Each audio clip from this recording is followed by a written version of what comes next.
El principio, creo que el principio de todo fue un programa en Telecinco, que salían lo típico, ¿no? Fue un poco el boom del rap, del graffiti, y salían haciendo un mural y vi tanto color ahí y tal que probé en el cole.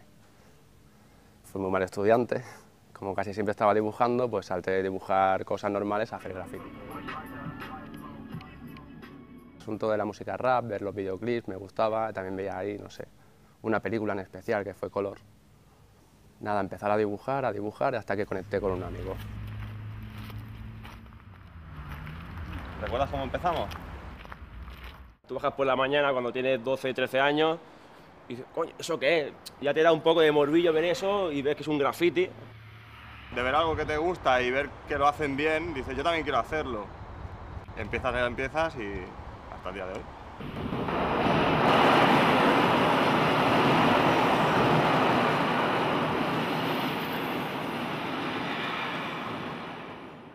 La meva infància no s'ha creat en el món del grafiti. Jo vinc més del món dels quadres, una mica més del món de l'art i a partir d'aquí vaig començar a pintar parets. Més que res, també perquè amb el temps es van acumulant un munt d'obra, no sé, moltes peces que es queden en el taller, no? I el grafiti em va donar el punt aquest de poder compartir i exposar directament fora, no? Que li donava com un sentit al treball que feia, perquè al final vas fotent tantes coses, va acumulant. Res, vaig conèixer una persona a Amsterdam, un grafitero de Granada, que em va impulsar un munt allà a sortir al carrer i a començar a pintar. Con el paso del tiempo, entre exhibiciones, vas juntando pintura, no sé, ya no te preocupa tanto, o sea, ya directamente voy a la pared y a lo que salga. También porque todo, quieras que no, ya lo tengo un poco desarrollado en la cabeza.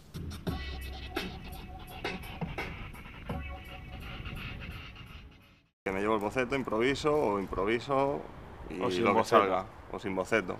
Yo, por ejemplo, hago bocetos, hago pocos, ¿no? Pero cuando me pongo a hacer uno es porque la semana que viene pues, he quedado con 2 o 3 colegas más para ir a pintar, entonces ya me gusta hacer algo bien hecho. La improvisación es lo más lo mejor. importante.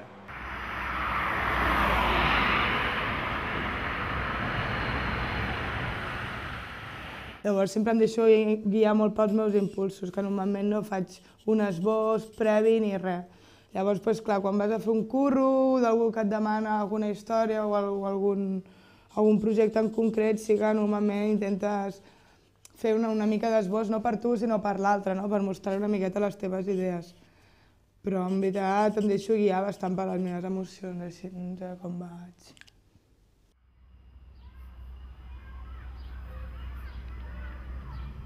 Siempre, ¿no? Cada vez que viene la policía llegan corriendo como si fuera una película y tú te quedas parado, ¿no? Mirando cómo vienen.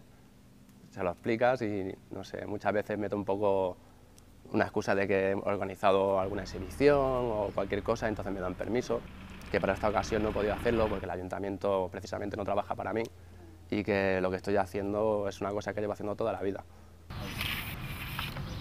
Si buscas algo más ilegal, pues sí que tienes problemas, pero si no, con permiso o en una riera, lugar público bastante dejado, no hay ningún problema.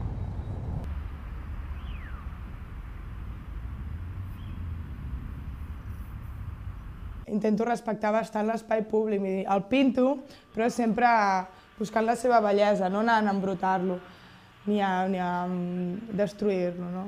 Llavors, no, alguns cops que m'han pillat, doncs sempre, jo què sé, o perquè si ets noia i tal, intentes una mica explicar, no, és que aquí, això, i sempre, doncs, bueno, m'han deixat una miqueta a la meva. Inclús un cop vaig anar a la policia a buscar la meva pintura.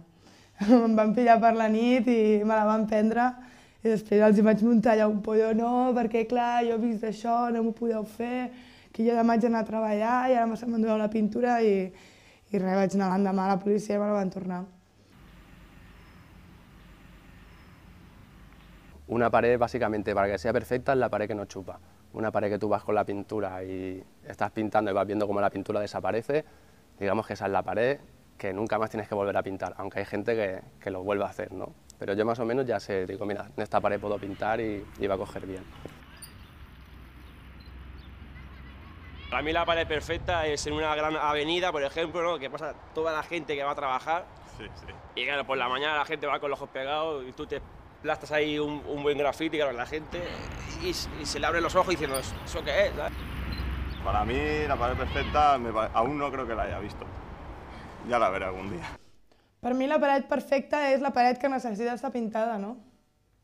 Vull dir, pot ser més rugosa, pot ser que estigui més ben acabada, pot ser que estigui amb no sé, saps, amb uns acabats perfectes o que s'estigui caient, però és aquell espai que dius, hòstia, és que aquí fer alguna cosa ho complementes, no?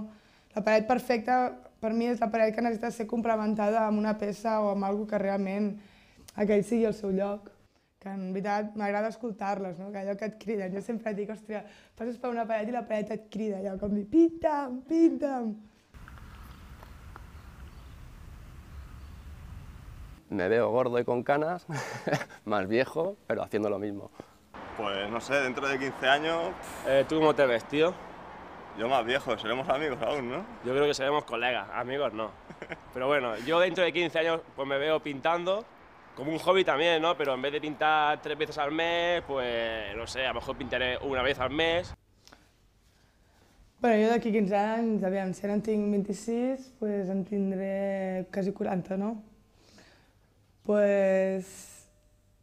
Home, jo desitjo vull dir, estar més estable que ara, perquè realment... Bueno, jo no he vist el grafiti, perquè el grafiti per mi és la part lliure, no? Per això jo soc ovni en el grafiti i quan treballo dins el món de l'art doncs treballo amb el meu nom real, com Taratil.